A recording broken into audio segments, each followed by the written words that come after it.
दोस्तों, पहले भाग में हमने देखा कि स्मॉल्स परिवार एक नए घर में रहने लगा जहां अजीबोगरीब घटनाएं होने लगी। चीज़ों का अपने आप टूटना, घर में तेज गंध फैलना और यहाँ तक कि अंदर एक काली परछाई का दिखना भी उनके लिए आम बात हो गई थी।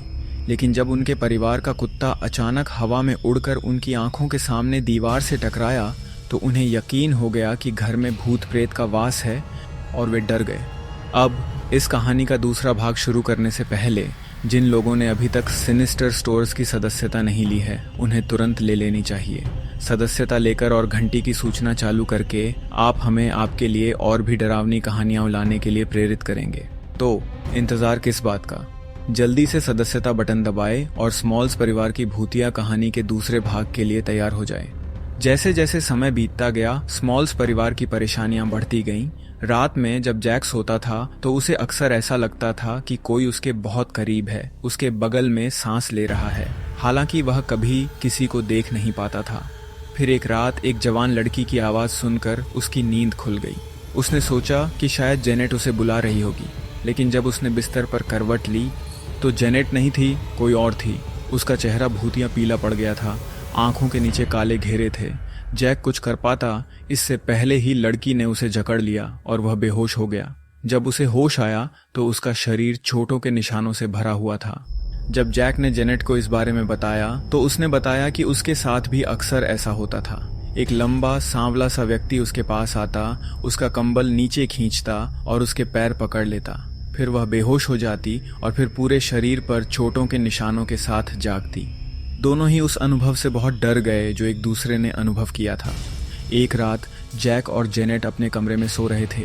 जैक ने एक बहुत ही अजीब सपना देखा। उसे लगा जैसे वह हवा में तैर रहा हो, लेकिन जब वह एक पल बाद उठा तो उसे एहसास हुआ कि यह सपना नहीं था।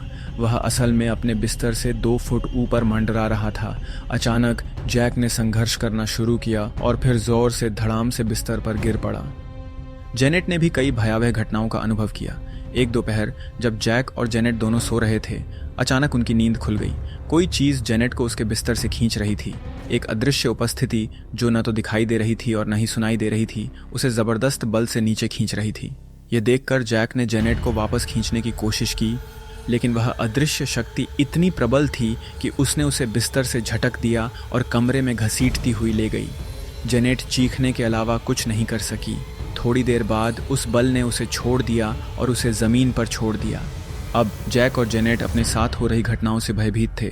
स्मॉल्स उस घर में पहले ही 13 साल से रह रहे थे। बिना और समय बर्बाद किए उन्होंने दुनिया के सबसे प्रसिद्ध अलौकिक अन्वेषकों एड और लोरेन वॉरेन से संपर्क किया। वॉरेन दंपत्ति पहली बार 1986 में स्मॉल्स के घर गए थे। एड और लोरेन ने प्रेत विद्या का अध्ययन किया था और कई बड़े अलौकिक मामलों को सुलझाया था। लोरेन के पास ऐसी मानसिक शक्तियाँ थीं जिनसे वह एक सामान्य व्यक्ति से कहीं ज़्यादा देख, महसूस और अनुभव कर सकती थी। जैसे ही वह स्मॉल्स के घर में दाखिल हुई, उसे एहसास हुआ कि वहाँ सिर्फ एक आत्मा नहीं बल्कि कई आत्माएं हैं। वॉरेन दंपत्ति ने तुरंत अपनी जांच शुरू कर दी। एड लोरेन और उनकी टीम ने पूरे घर में कई टेप रिकॉर्डर लगा दिए। शुरुआत से ही उन्हें समझ आ गया था कि यह कोई साधारण भूत प्रेत नहीं है। अपनी जांच के दौरान उन्होंने पाया कि स्मॉल्स के घर में 4 आत्माओं का वास था। एक बुजुर्ग महिला जो बिल्कुल भी मासूम नहीं लगती थी, एक परेशान और गुस्सैल युवती और एक लंबा चौड़े कंधों वाला पुरुष। लेकिन इन तीनों से भी ज़्यादा खतरनाक चौथी आत्मा थी, एक अमानवीय राक्षसी सत्ता, एक ऐसा दानव जो बाकियों को नियंत्रित करता था। वॉरेन दंपत्ति ने कई आशीर्वाद अनुष्ठान और भूत प्रेत भगाने शुरू कर दिए। एक सत्र के दौरान एड पवित्र प्रार्थनाएं करते हुए घर में टहल रहा था। तभी उसे अचानक जैक और जेनेट के कमरे में एक साया दिखाई दिया। वह कमरे में दाखिल हुआ और ज़ोर से द्रूत पाक पड़ने लगा। तभी अचानक उसकी सांसें रुक गईं और उसे लगा जैसे कोई उसका गला घोंटने की कोशिश कर रहा हो। उस अदृश्य शक्ति की उंगलियां एड के गले में धंसती हुई प्रतीत हुईं, लेकिन तभी एड की टीम का एक सदस्य दौड़कर आया और जोर से प्रार्थना की और कुछ ही पलों में एड का गला खुल गया। वह दबाव तो गायब हो गया, लेकिन एड की गर्दन पर उंगलियों के गहरे निशान रह गए। अनगिनत अनुष्ठानों के बावजूद स्मॉल्स की समस्याएं खत्म होने का नाम नहीं ले रही थीं। घर का माहौल इतना तनावपूर्ण हो गया कि बच्चे अपने कमरों में अकेले सोने से इनकार कर रहे थे। ईसा मसीह के क्रूस दीवारों से अपने आप गिर जाते। फर्नीचर अपने आप हिलने डुलने लगता, जिससे पूरा घर अस्त व्यस्त हो जाता। कई बार स्मॉल्स और वॉरेन के ठीक सामने कुर्सियां हवा में उठकर एक दूसरे से ज़ोर ज़ोर से टकरातीं। इस सब के दौरान एड ने जैक और जेनेट के बेडरूम के शीशे पर लिखा एक संदेश देखा, यहाँ से चले जाओ। एक स्पष्ट चेतावनी कि कोई उन्हें वहाँ नहीं चाहता था, कोई भी मदद करने में सक्षम नहीं था। स्मॉल्स परिवार हताश होकर प्रेस की ओर मुड़ा, इस उम्मीद में कि शायद कोई उनकी कहानी सुनेगा और मदद करेगा।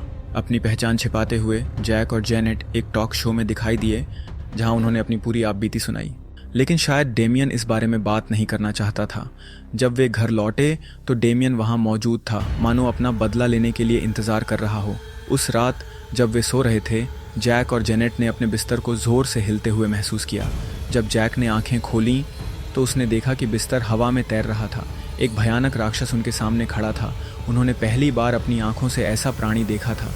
वह एक विशाल चौड़ी काली परछाई की तरह मंडरा रहा था, जिसकी केवल लाल आंखें ही अंधेरे में चमक रही थीं। वे उसे तेज आवाज में घुर्राते हुए सुन सकते थे। जैक और जेनेट दोनों का दम घुटने लगा और वे हाँफने लगे। कुछ ही देर बाद जैक बेहोश हो गया और जब उसे होश आया तो उसका शरीर चोटों और जख्मों से ढका हुआ था।